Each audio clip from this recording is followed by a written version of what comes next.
todavia, começou a ser pensado e trabalhado já desde 1962, portanto, também, de certo modo, a fabricação desta ideia missionária faz agora 50 anos, e o Papa lembrou na mensagem para este ano, em outubro, da mensagem para o Dia Missionário Mundial. Lembra que este decreto faz 50 anos, não faz enquanto data de aprovação, porque é em dezembro de 65, mas fala enquanto começo da sua fabricação.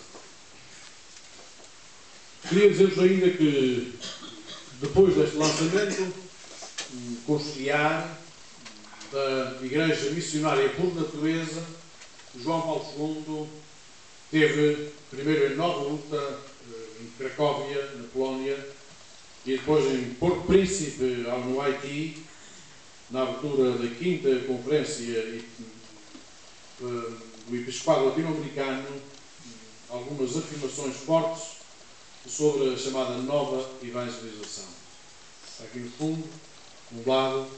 Aí foi usada a primeira vez na boca de um Papa esta expressão nova evangelização.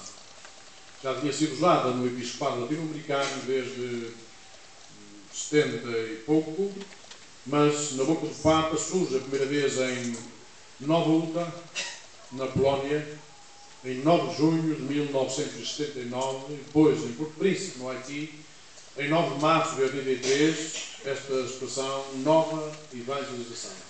Em Porto Príncipe ele tenta dizer alguma coisa sobre o que é, ou o que deve ser, ou em que colunas deve assentar a nova evangelização. Ele então diz, e no fundo também diz que tem que haver um novo ardor, novos métodos, novas expressões. Portanto, temos de ser criativos e inventivos, o que quer dizer jovens, leves e velhos. Senão nem temos ardor, nem amor, nem nada de novo, nem novos métodos, muito menos novas expressões. Tudo isso é fundamental. Aí está, então, quis falar já aqui o próximo Dia Missionário Mundial, que será no dia 21 de outubro do ano em que estamos. Está na mensagem papal, saiu muito cedo, já está disponível.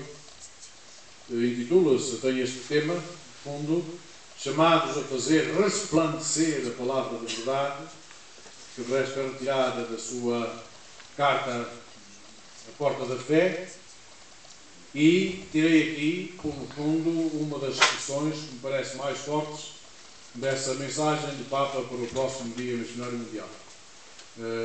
Está aí no fundo a frase que eu retirei da mensagem, parece-me bastante forte, que diz assim: a missão ad gentes, antigamente era para os pagãos, agora é para as pessoas, ad gentes, para as pessoas. A missão que se dirige às pessoas deve ser o horizonte permanente, portanto, nunca podemos perder a ida ao encontro dos outros, seja aqui, seja na África, seja na América Latina, seja na Ásia, seja onde for, nunca podemos perder do nosso horizonte, tem que ser permanente, a missão. E o paradigma, deve ser o paradigma de toda a atividade eclesial.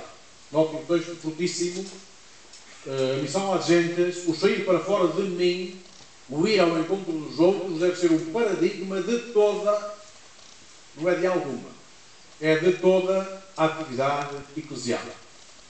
Mais do que isto, não se podia dizer. De resto, o Papa retoma aqui documentação, sobretudo da Conferência Episcopal Italiana, que já tinha feito, já se tinha pronunciado nesta linha muitas vezes.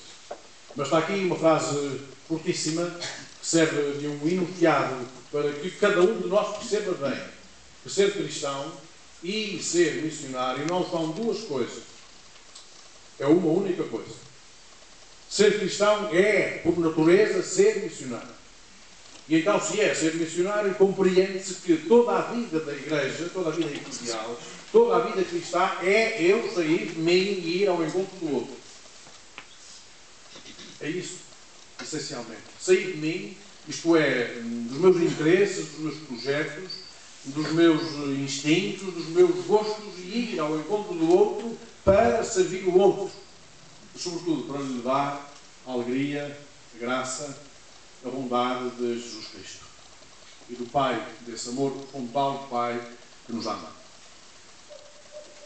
Um enunciado forte que deixou o Papa João Paulo II a abrir este terceiro milénio. É tirado, portanto, da Carta Apostólica Nova Milénio Inaunte, a entrada do novo milénio, 2001, logo a abrir, 6 de janeiro, se eu não erro, número 40, é um bocadinho do número 40 desta carta, e diz isto, diz esta maravilha: alimentar-nos da palavra para sermos servos da palavra, não donos. Servos da palavra no trabalho da evangelização.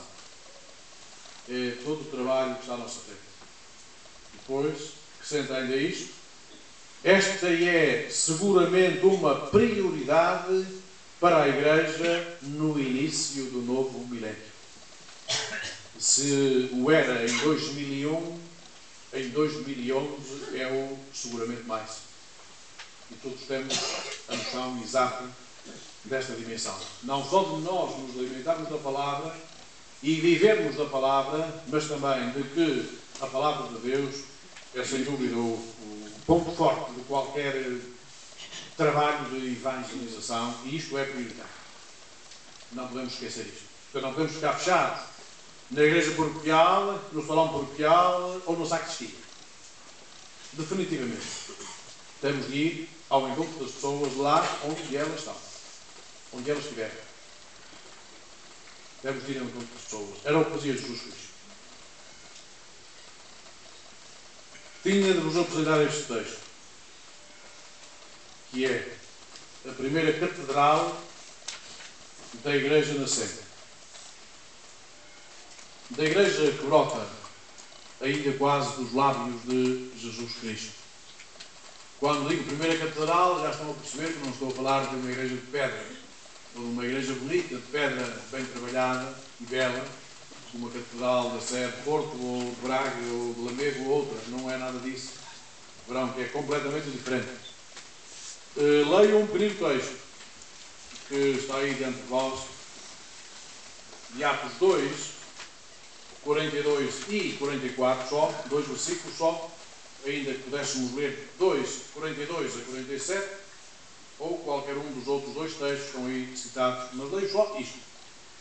O que é que se diz aqui da primeira comunidade cristã? Diz-se isto: eram perseverantes no ensino dos apóstolos e na comunhão, na fração do pão e na oração. São 4 coisas. Eu chamo a isto as 4 colunas desta primeira catedral da Igreja nascente. Estão aí, no fundo, ao lado, ensino dos apóstolos, fração de pão, comunhão, oração. E depois, no versículo 44 diz: todos os que acreditavam estavam no mesmo lugar e tinham tudo em comum. Está aqui uma maneira de viver diferente. Bela.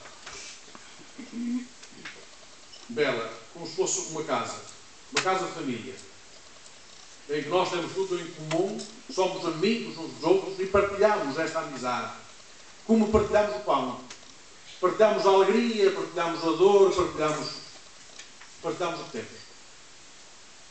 E entendemos-nos, vemos-nos nos olhos, não temos nada para esconder, somos francos, diretos, abertos, coração a coração, mãos nas mãos. A isto chama aquilo que é, aqui no fundo diz uma domus ecclesia. Isso aí está em latim, é a forma de nós classificarmos hoje os primeiros tratos arqueológicos que encontramos debaixo das grandes basílicas da Palestina. Há uma grande basílica, sei lá, a Basílica da Natividade, em Belém.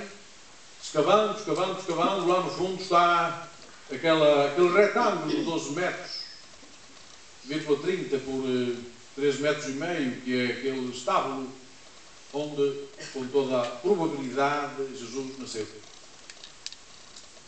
Esse estábulo, esse retângulozinho, foi o primeiro lugar de reunião e de oração dos cristãos daquela região para recordarem a memória de Jesus, que nascia.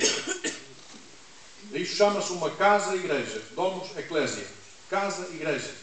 Portanto, não é uma catedral, não é uma igreja grande. É uma casa. E notem que é importante este nome casa, casa, porque casa traz-nos à mente o quê? Traz-nos à mente relações, um espaço relacional novo. Pais, filhos e irmãos. É o que há lá na casa. E uma mesa a servir de centro e uma lareira. Um ambiente familiar. Casa. É das palavras mais belas que existe. É importantíssimo que a igreja seja uma casa acolhedora, maternal, paternal, filial, fraternal. Um espaço novo, onde qualquer um de nós sinta verdadeiramente pai, ou mãe, ou filho, ou irmão. Nasce aí uma coisa nova. É por isso que eu não leio o texto todo, mas logo a seguir o texto diz que todos os dias, dado que era assim bela esta catedral, que não era nenhuma catedral, era a simplicidade radical de uma casa, uma pequena casa, família, nesta catedral jovem. Todos os dias, diz o texto no final, que aqui já não está, todos os dias aumentava o número daqueles que lá se reuniam. Todos os dias aumentava o número. Isto quer dizer que, quando a igreja for de novo uma casa, um espaço relacional novo, seguramente que as pessoas gostarão de lá estar.